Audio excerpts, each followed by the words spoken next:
Okay, hello everyone. Welcome to our webinar on class descriptions and teacher profiles. My name is Julie and I'm Outschool's community manager, and I'm here with Laura, Donna, and Molly. And I'd love to go around and have everyone give a brief introduction. So could I start with Molly? Why don't you tell us what you teach on Outschool and who you are?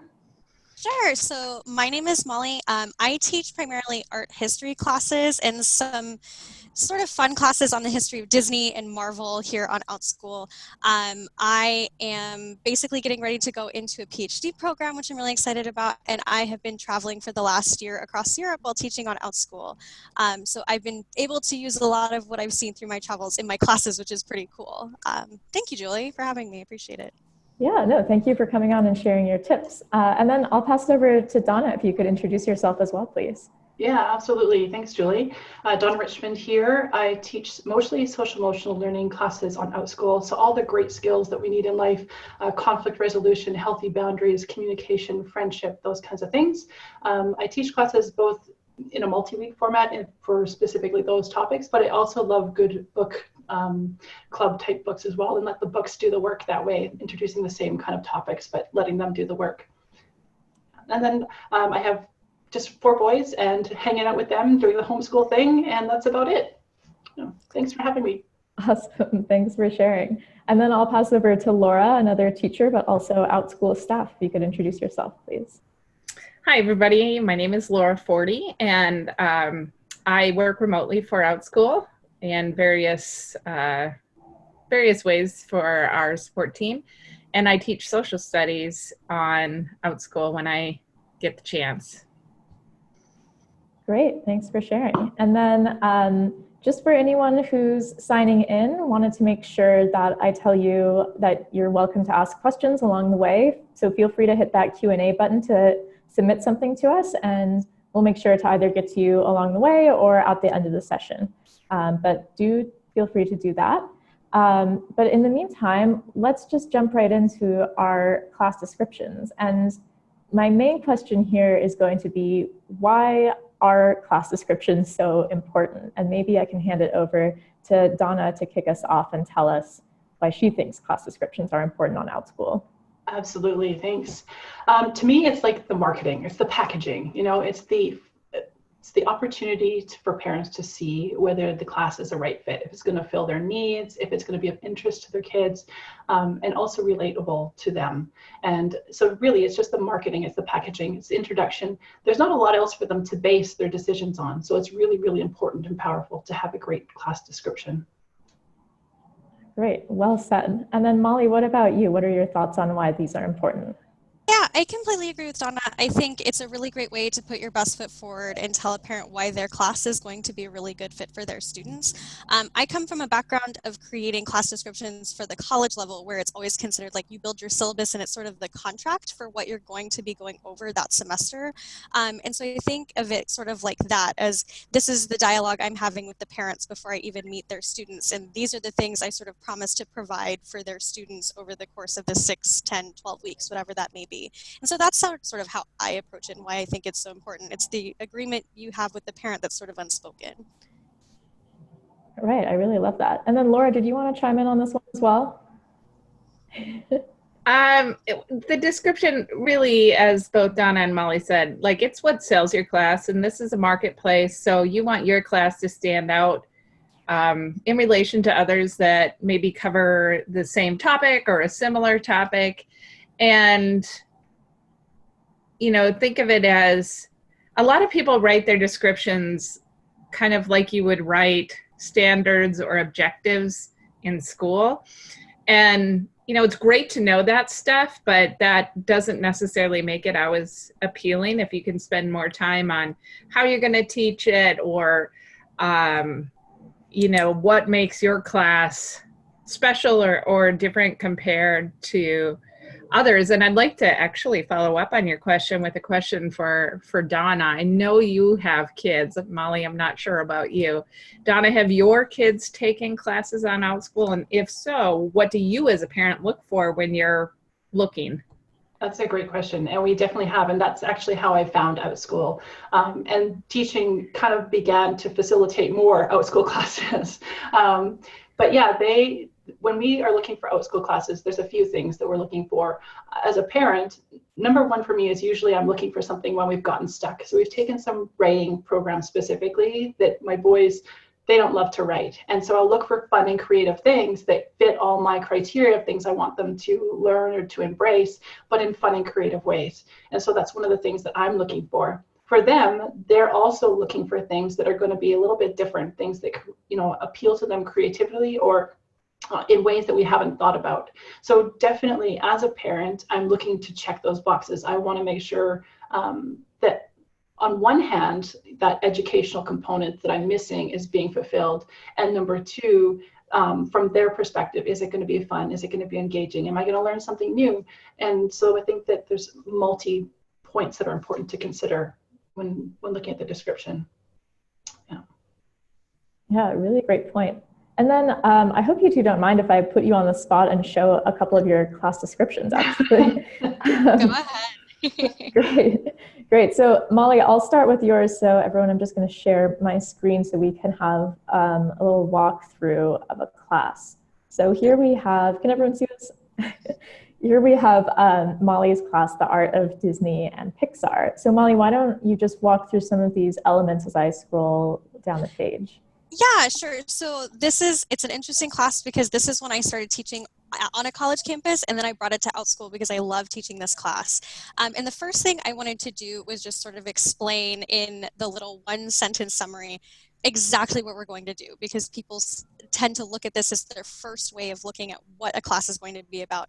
And it's very straightforward. We're looking at the artistic development of the Walt Disney Studios from 1920 when they started through the present. And that's just the most basic watered down version of what we're going to be doing.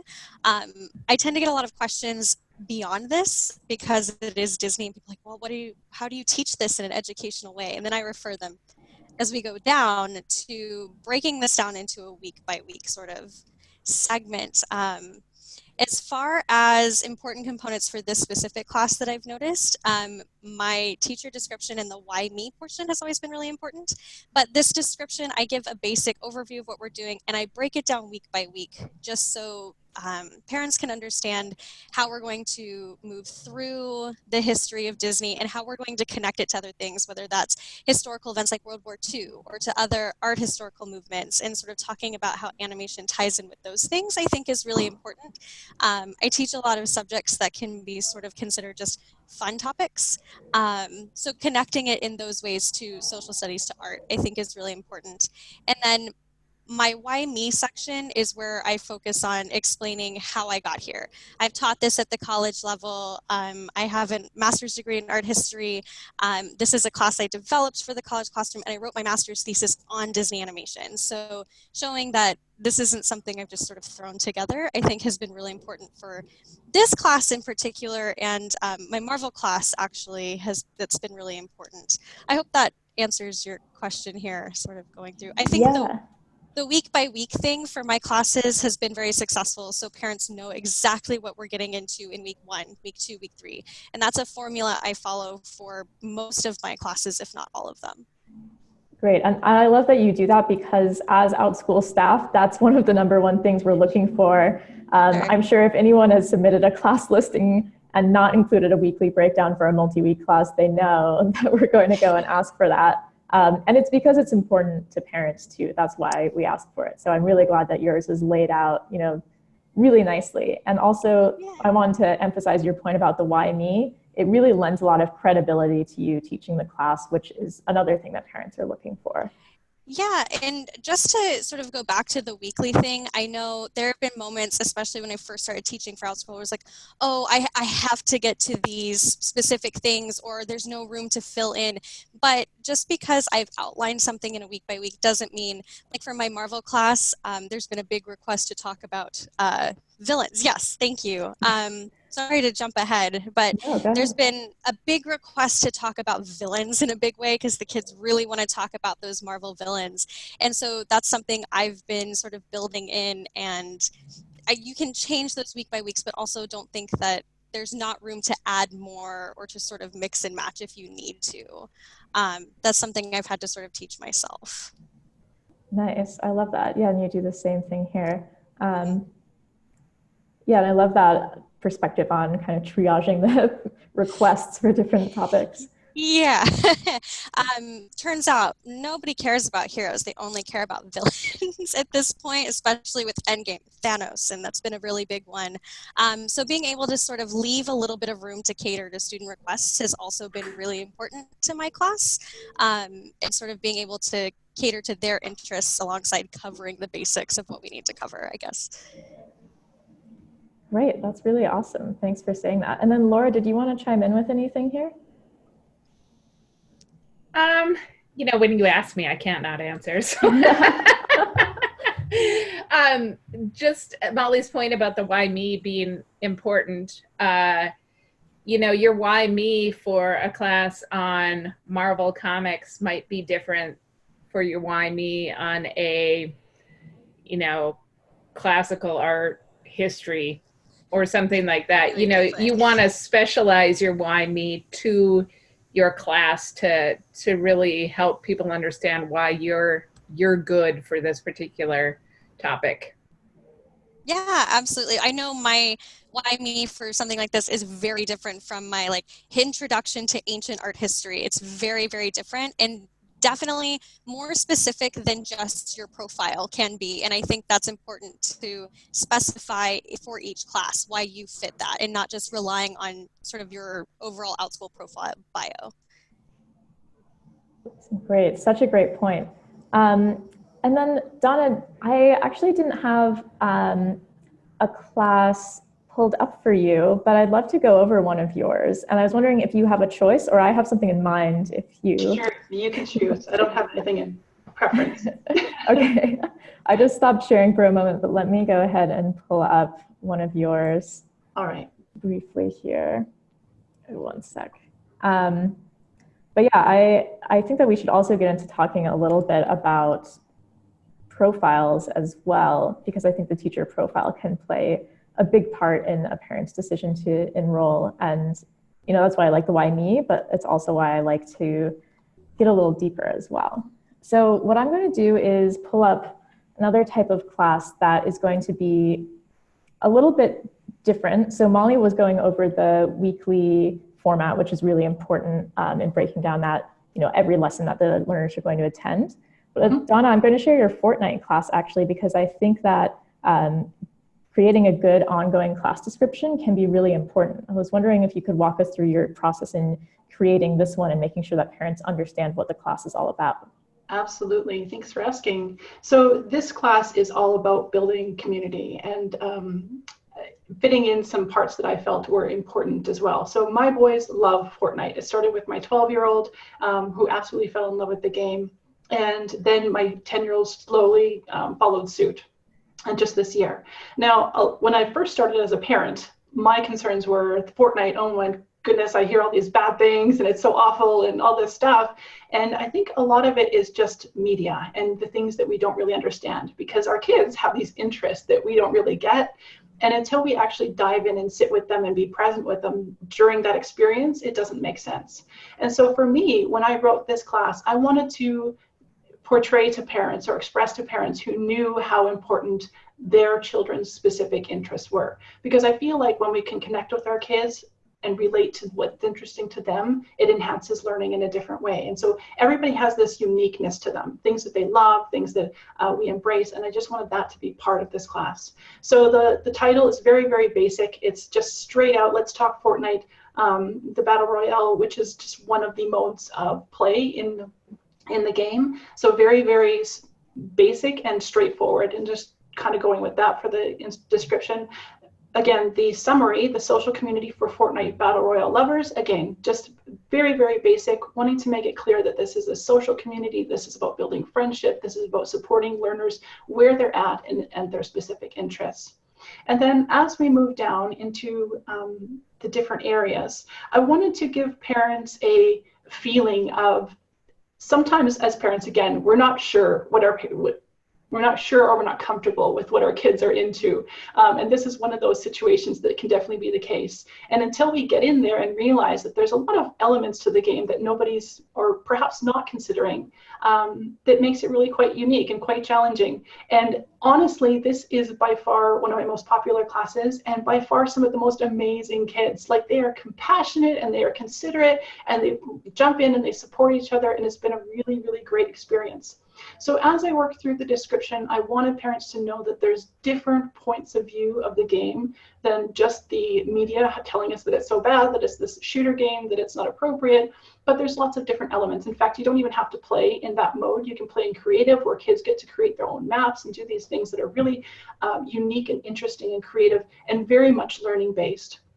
So I wanted to again talk about, embracing our kids' love of whatever that is. Again, they're unique and individuals, and the more that we can connect with them on their level, the more the other messages that are important to us can come through. So here I have it, by embracing the love of the game gives us the opportunity to not only engage them in their world, but also to hear tales of adventure and excitement, which we hear a lot of in class, and it's a lot of fun. And again, just building that foundation of trust and community. So really important that way. And the class expectations I felt was important in this description.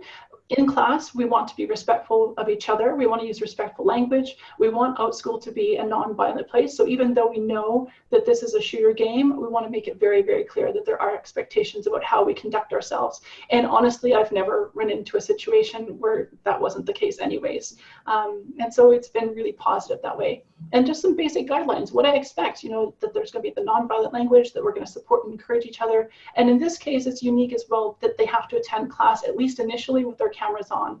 And the reason for that is that we want to include elements of online safety. And so for my boys, they're not allowed to share their personal contact information if they haven't met the person face to face.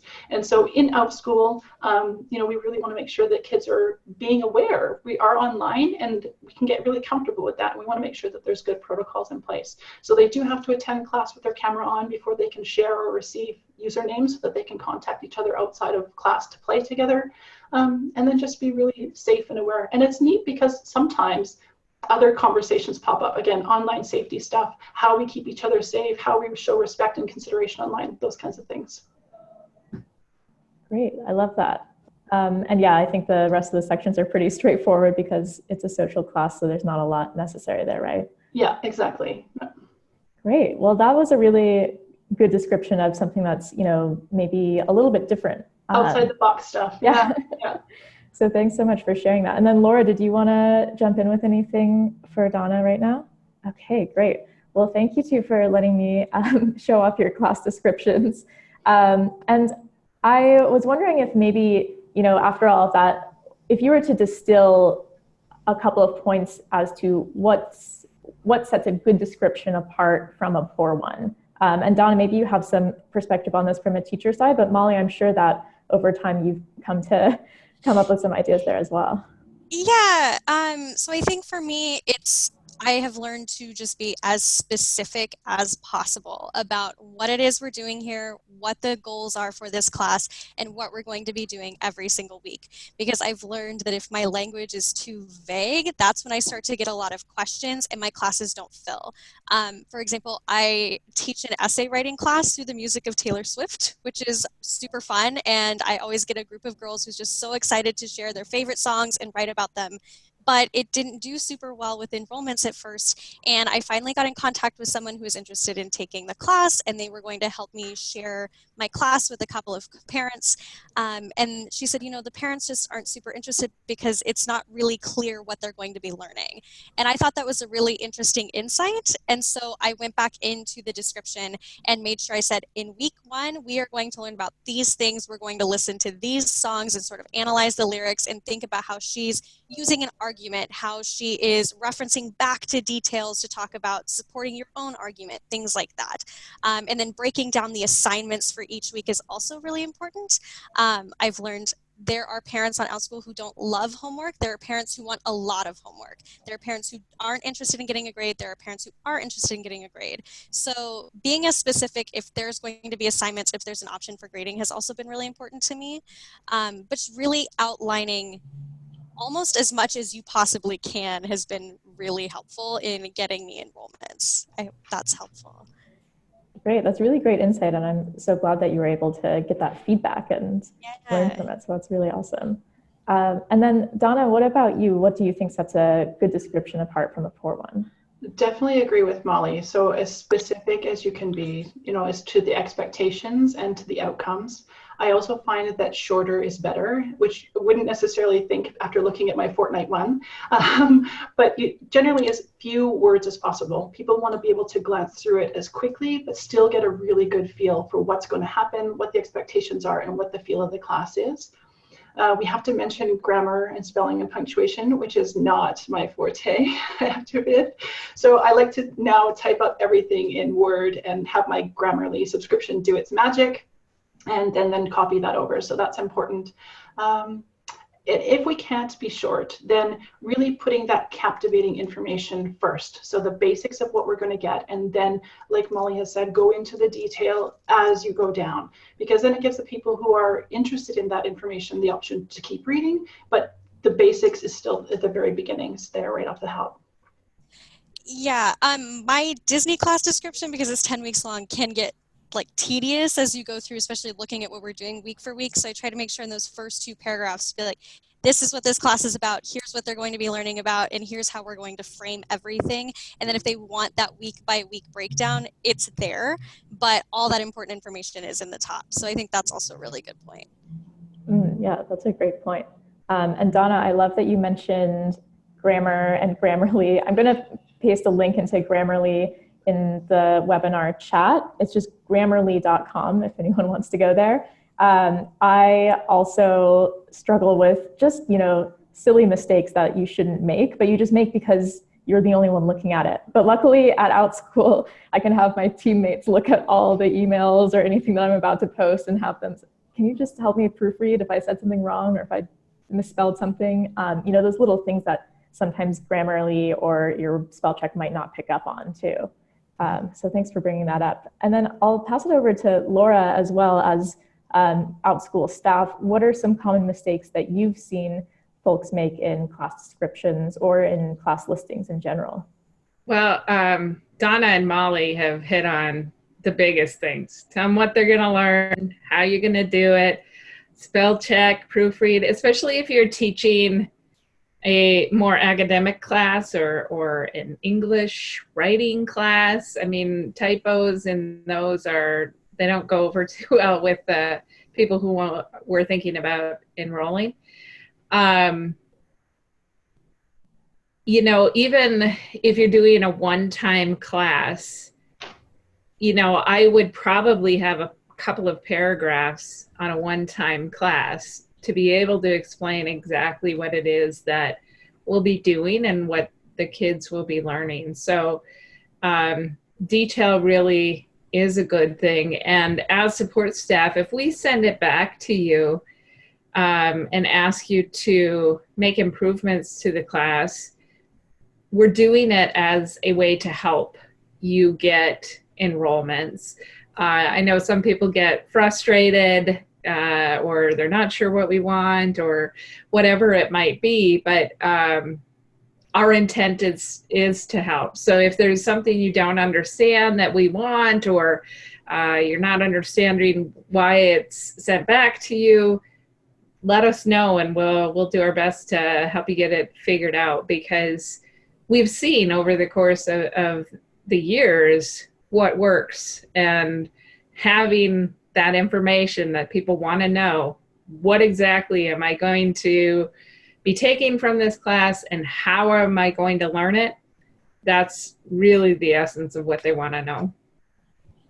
Nice, I like that. Yeah, and for anyone who is thinking of submitting a class soon, and if you get a response back saying action required, you need to fix something, definitely just hit reply if there's any questions, because our team is here to help you, and we're We're not approving your class because we want it to be really great for parents to see. So just make sure to get back in touch with us so that way we can help you out. But I want to move on to a slightly different topic, which I've been teasing a little bit throughout the webinar. And I want to talk about teacher profiles a little bit. And that's one of the first things that you set up. I know that the teacher application process now, you set up a profile and a class description at the same time. But for some of you, your profile may be one of the first things that you filled out before becoming an Outschool teacher. So I wanted to pass it over to Donna and then Molly to describe, what kinds of things did you include in your profile, and how do you think that it's helped you in being successful on Outschool? Right. So I wanted to make sure that parents who took classes, first of all, had information about credentials. I think that that's important. Or experience. If we don't have the credentials to go with it, I think that any experience that we have can lend to that knowledge or that foundation as well. I think that often experience can be just as important as formal training. So I just wanted to say that first of all. So I wanted to make sure that they had a good flavor of that. I wanted them to get a feel for who I am. There's lots of things about us that make us each unique. The fact that I love to travel, the fact that we have children, the fact that we just love adventure and being outdoors. Now, without going into it too painfully, we just wanted to give people that idea, that experience. I was actually really surprised in the last couple of weeks to find out how many of the learners have watched my video. And I think that that's really, I think it's great because as a parent, I do that just because I want my kids to go into a class feeling comfortable. And I've never considered it the opposite way. I don't know, it didn't cross my mind. We do it. I don't know why I didn't think other people would do it. But, these kids can tell me facts about myself and I'll be like, oh yeah, I have 4 boys. And they're like, oh yeah, 23 to 10. And I'm like, oh, yeah, okay. So it's neat to see that they're feeling that out and they're getting comfortable before they're showing up in class. So I think that that's important. So really, I think that it's a 2-piece thing. And it kind of goes the same with class descriptions for me. It's, there's the facts and here's the basics and how it's going to all work and what I'm like and the credentials or the experience that supports my teaching your children this. But then there's the video that adds the flavor and the personality. And I think that having a good balance between the two is important. Great, really love that insight. Thanks so much, Donna, for sharing. And then Molly, what about you? What kinds of things have you done with your profile and how do you think it's helped you be more successful in Outschool? Sure. So first and foremost, I think the credentials are really important. I have sort of made sure to highlight my own experience that I am teaching art classes and I have a degree in art history. I spent 3 years teaching very similar classes in a college classroom.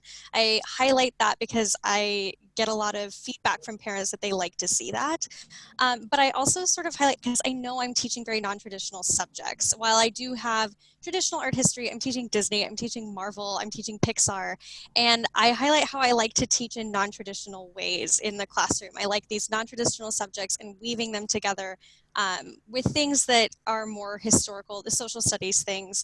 And I think that's been very helpful for me, just sort of describing my outlook on teaching itself and why I teach the way I teach. I've gotten really great responses from parents just saying, I love that you're approaching this in this way because my kid doesn't do well sitting in a 50-minute lecture class. So I like to note that I include a lot of visuals. I like to, even when we aren't in a traditional art history class, I'm still going to show you a Disney cartoon because I think there's some great connections there. And that's something I do in my profile and in my class descriptions, but just pointing out my method of teaching, I think has been very, very beneficial. When I'm done with my travels, I'd like to include more about that. And I feel so bad I haven't done my video yet because we've been bouncing around. But it's really great to hear the insight about the video that has been very successful for you, Donna. So thank you for sharing that. Great, thanks, Molly. And yeah, the video can be great, but I know that there's some teachers who, you were on maybe before it was required and it's time to catch up a little bit, but I'm sure that once you do it, it'll be really great. So looking forward to seeing that. And then Laura, did you have anything you wanted to chime in on for teacher profiles? I guess I would just say, proofread this as well. Proofread your profile because that leaves a pretty strong impression.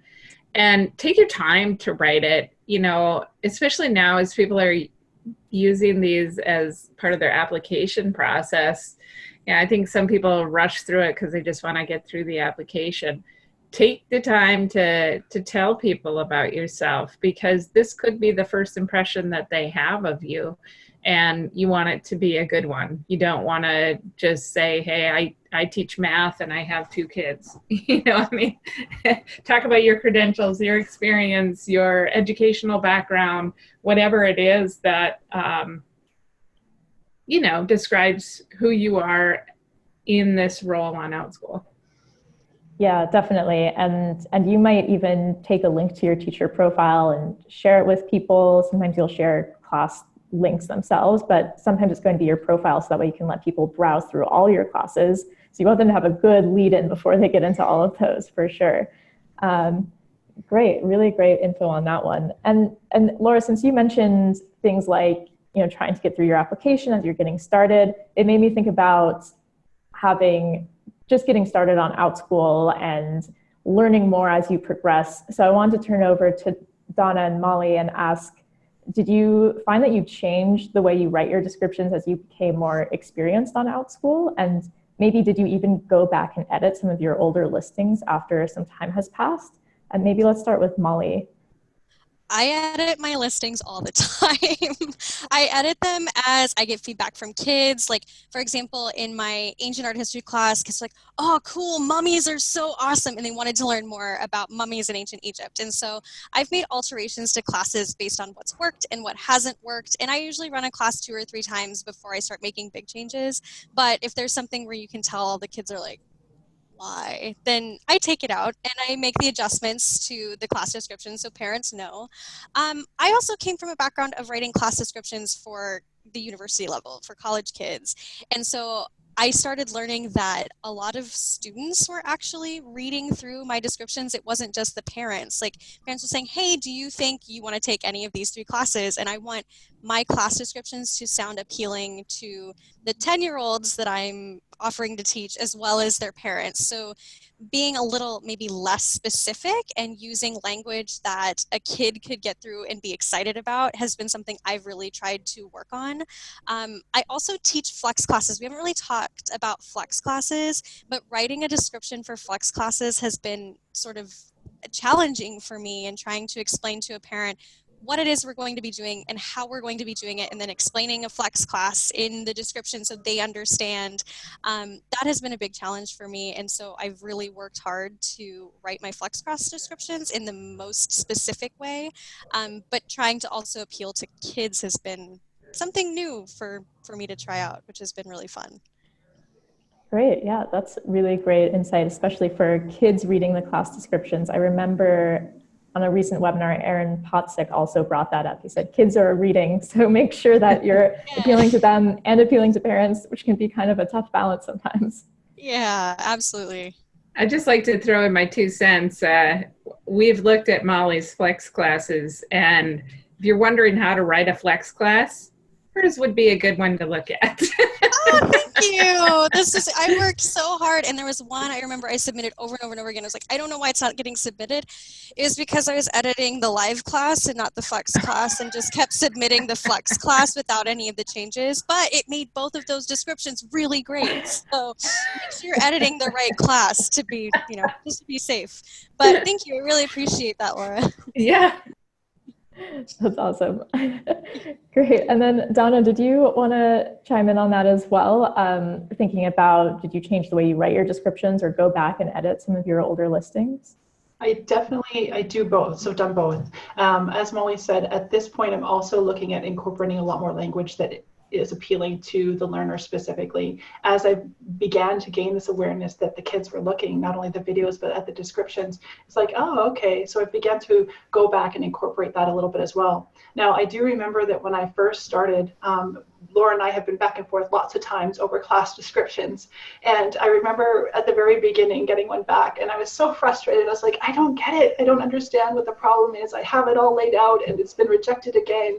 And so I was reading through it to my husband, and he's like, okay, but how exactly is it going to work? And I'm like, well, I just said it's, this, and this. He's like, but you didn't actually say that. And then it was like, oh, okay. So go back, make it really basic, make it really clear. Then I think I tend to write, from a point of view of my perspective, right? I have all these ideas in my head and I have an idea of how it's going to work. And so you kind of throw this piece together, but you're not spelling it out necessarily in a way that other people are going to understand it and make those same connections that I have in my head. So really stopping to not look at it from the teacher perspective, but looking at it from the parent or the child perspective, going, oh, okay, now I understand. This is missing, so we can understand how this will work together. I can understand what the expectations are, and those pieces that just seem crucial to the whole flow of things. So yeah, definitely a big learning curve at first. And changing the way that I wrote things. The other part is that with going back and editing, the same thing like Molly said, as you teach classes, they kind of evolve and they grow, right? And so as that happens, making sure to keep that listing accurate or reflective of those changes. Going back and editing, realizing if you get a lot of questions about something, then going back and perhaps making specific statements about that as well. Yeah. Great. Molly, did you want to add something to that? Just really quickly, I wanted to throw out, I tend to get a lot of questions like in my art classes about the nudity or the violence they may see in art.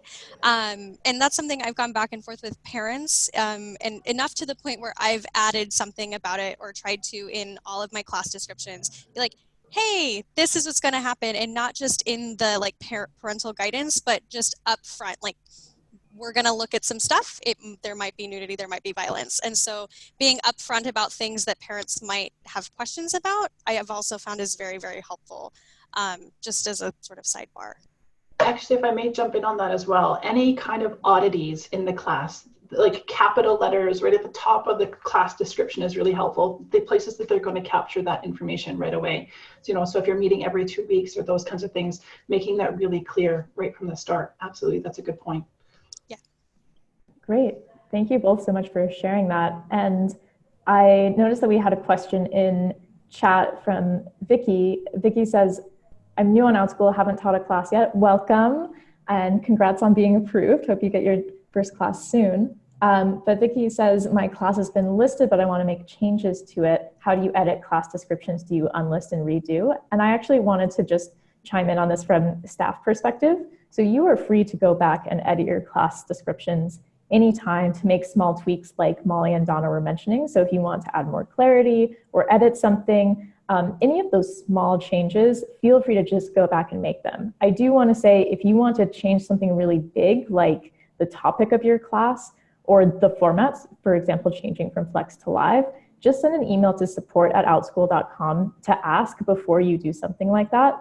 So we don't allow switching between Flex and Live if someone's taken the class before, because it's going to mess with the reviews. It might mess with the parents' transcripts as well. That's something that we see. If you change the title dramatically, or if you change the topic dramatically, it could change how it shows on their transcript and could change how it affects the credit that they might get for that class through their school or through their homeschooling programs as well. So just write an email to support@outschool.com and we can talk about if we think that change is too major or not. But the things that Donna and Molly are mentioning about adding this clarity, adding a little bit more detail, maybe even adding a slightly new dimension to things, so adding in more mummies to a class, that could be something that you're free to go and do on your own. But anything larger than that, please just send us an email.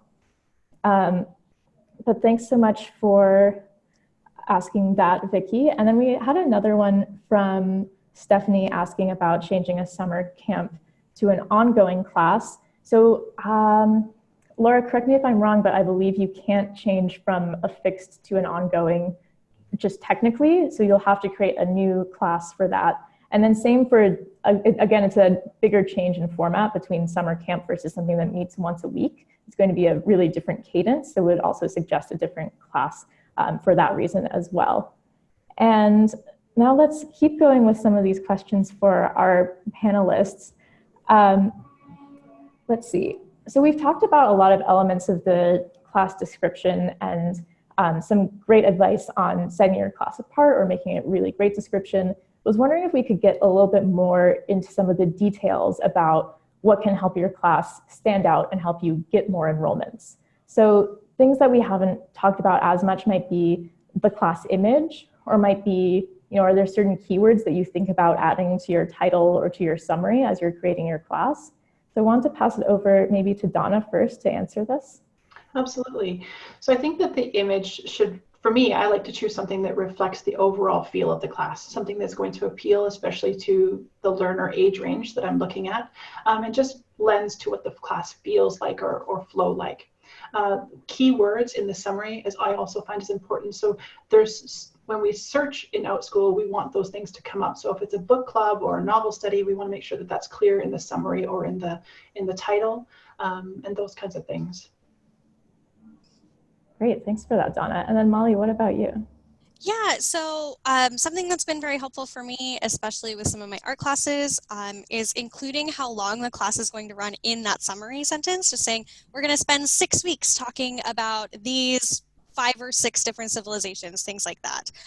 Also, when it came to those classes, using images that parents were maybe familiar with. So using Da Vinci for my Renaissance art class, something where they can sort of put the face to the name, that has been really helpful for me also. I try not to do too much in my summary sentences because you want them to be almost intrigued and click through to see the full class description. But I found it helpful to be like, here are the basic things we're going to cover. So for example, my ancient art class, we're going to cover these 5 civilizations in 6 weeks. Let's talk about it. Just making it clear sort of what the basics are going to be. Great, I love that. Thanks so much for sharing. And Laura, did you have a comment on this topic as well? Yeah, I do. There's a lot of things that I think of when trying to get your class to stand out. Definitely the image. Try not to have any words in it. Your class is more likely to be advertised that way. And that image should be a good one and an intriguing one. I've been on Outschool for quite a while, so there is my probably most popular class. It was doing okay. I had like a picture of a paper and a pen, or I don't know, something like that. And Amir contacted me to see if, I might consider changing the picture. And I was like, sure, let's try that. And it made a huge difference. So Amir is not going to contact you anymore about your picture, but it's something to really consider when you're choosing a picture. Make sure it's fair use when you're looking for it, but choose something that's going to convey what your class is about. I always kind of start with a hook in the beginning, so to speak, just like you would write an essay, get them interested in the class right away. So I do a bunch of classes on the amendments where it's you decide, and I start by talking about like the significance of the amendment and that the kids are going to be able to make a decision like a judge in the class. And so that's going to get them, as Molly has kind of indicated, to read further. And then for me, I think a big part of the description that helps it stand out, I teach social studies, U.S. history, U.S. government. Almost anyone can do that. There's a lot of people who love history and love to study politics and stuff like that. So why should they take my class?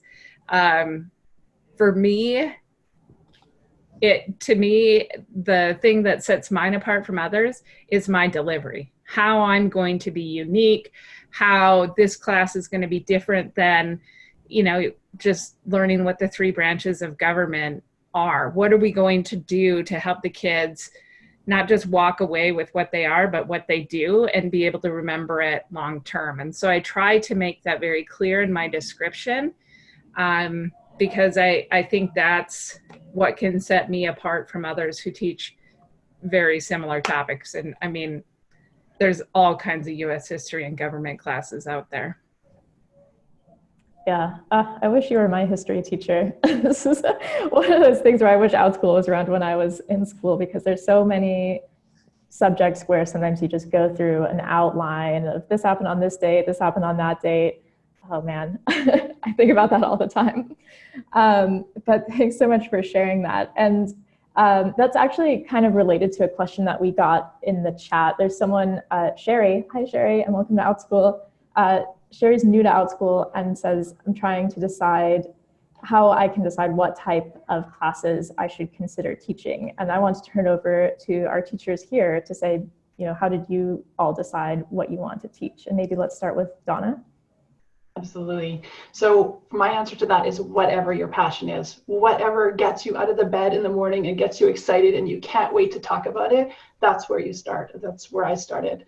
And I think that really shows through in the things that you do, the way that you teach, the exercises that you have in the class, and that will really speak to the people who kind of pick up on the same energy, right? We can have 50 teachers teaching the same thing, but how we deliver it and our energy that comes with it is a little bit different, and different people will be receptive to different teachers. And so my short answer to that is whatever makes you excited, start with that and just live with, go with the passion and knowledge. Obviously, if you have experience or training, then that certainly comes into play, but definitely follow the passion. Totally. And then Molly, what about you? I was going to say just about the same thing. I mean, I came to Outschool, so I had an outlet to teach my Disney class again because I was dying to teach my Disney class. And I've really just sort of stuck with things that I'm interested in teaching or that I think are fun. I think there's one class that I taught maybe once or twice and then decided like this just is not exciting for me anymore. And I had it unlisted because it was something where I felt like it wasn't fun for me and I wasn't excited to teach that class once I got into it. And so I unlisted it. So as long as you're having fun, do what you enjoy doing. That's really what Outschool is about for us as teachers. So don't try to force yourself to teach something you're really not interested in. Just stick with what you like and what you know. Great. I love that. Thanks, Molly. And Laura, did you want to put in your thoughts here as well? Yeah, they have said exactly what I tell all new teachers. Teach your passion, teach what you love. That's going to set you apart. It's going to show through, like Donna said, in your description and how you teach it and all of that sort of stuff. Outschool sends out an email each week about requests that parents have for classes. If there's a request for single digit addition, I could probably teach that, but I wouldn't like it. So, allow yourself to teach those things that you may not be able to teach elsewhere, or in a way that you haven't been able to teach elsewhere, because Outschool gives you so much freedom to teach what it is that you know and love in a way that you know works for kids and for you. And so follow your passion. That's the best advice for sure. Great. Thanks so much for that. And thanks, Sherry, for asking. I think that was a great question, and I hope that helps you while you're getting started. And anyone else who has questions, feel free to put them in the Q&A or in the chat. We have just a few minutes left. So I'll move on to my next question, which is a little bit different from what we've been talking about, but it does relate to your class listing page. And I wanted to ask Molly and Donna, when do you schedule your sections and how do you decide when you schedule them? Sorry, let's start with Molly. I forgot to call one of you out. I teach basically when is best for me. So first and foremost, it has to work with my schedule. I don't try to go super out of the way. I've been trying to make sure I'm only teaching so many hours a day, so I'm not going crazy. But there are definitely specific times that are more popular than others that I've noticed, especially this summer when a lot of people have said they've had a slow summer. I've had a very successful summer, and I think it's because of the times I'm teaching. I'm currently listed as Mountain Standard Time, so that's the times I'm going to throw out at you guys. I generally teach 9, 10, 11 a.m. Mountain Standard Time, and then 1 and 2. So right before and right after the lunch hour have been very, very successful for me.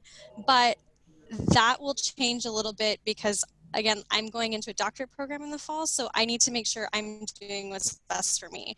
So just make sure you're giving yourself time to breathe. Don't overload yourself. That's something I did at first, and I've had to sort of scale back from doing that.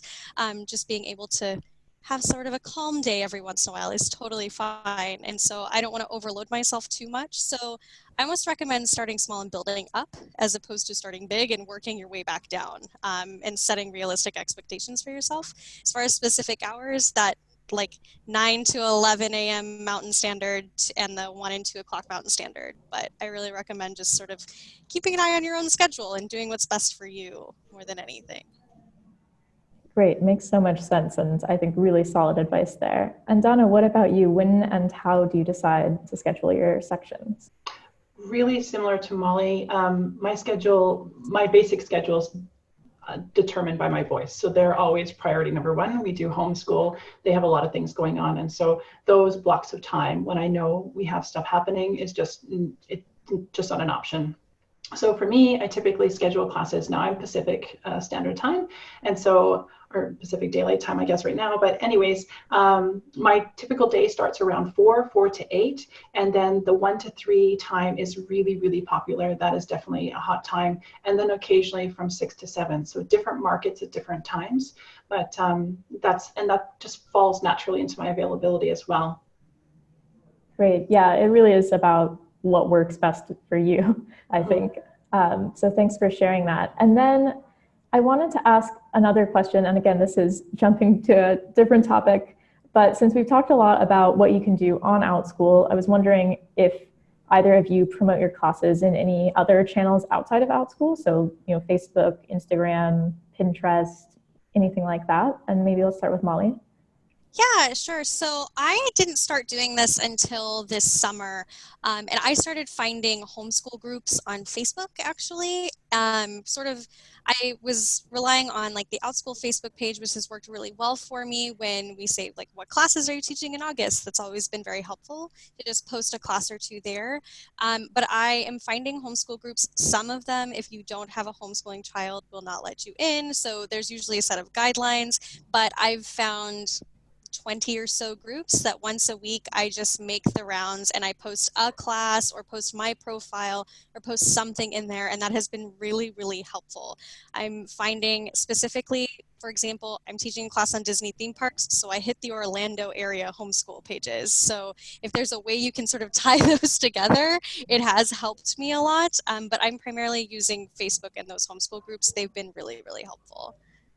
Nice, great advice. And Donna, what about you? Have you done any of this? I do Facebook as well. So I've had a Facebook page before I was on Outschool. I taught children's classes before I started with Outschool. And so I've always had a Facebook page to promote. And so I do that there as well. I've dabbled with Pinterest a little bit. I'm definitely not proficient. There's definitely a learning curve to that. Instagram is really great if you can provide visuals. It's really easy to reach people and reach a market there.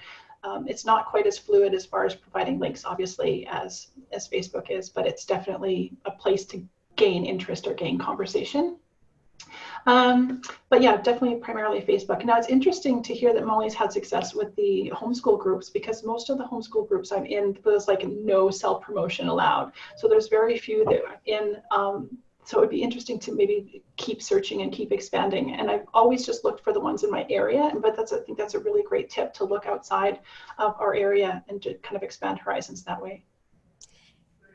Yeah, just to sort of touch on, I've looked at like different areas where I've lived before, because I've been all over the last few years. So I'm in like North Carolina groups and Florida groups and California groups. And I've just clicked through, just searched California homeschool and clicked through. And if it says no self-promotion, you let it go and you move on to the next one. And it's taken some digging, but I've managed to find a couple, and it has really helped. So if you have the time and the willpower, I definitely recommend it.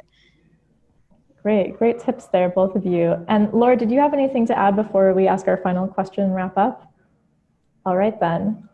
So we're just coming closer to noon here. So last question for you two is going to be kind of, distilling what we've talked about this whole time. If you had a tip that you could give to someone who's just getting started or who's looking to improve their class descriptions and general presence on Outschool, what would you say to them? And maybe let's start with Donna, if you wanted to jump in for this one to start.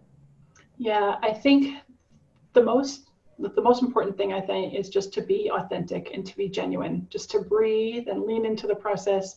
Take the feedback that you get from the Outschool staff. You guys do a great job of supporting us and encouraging us.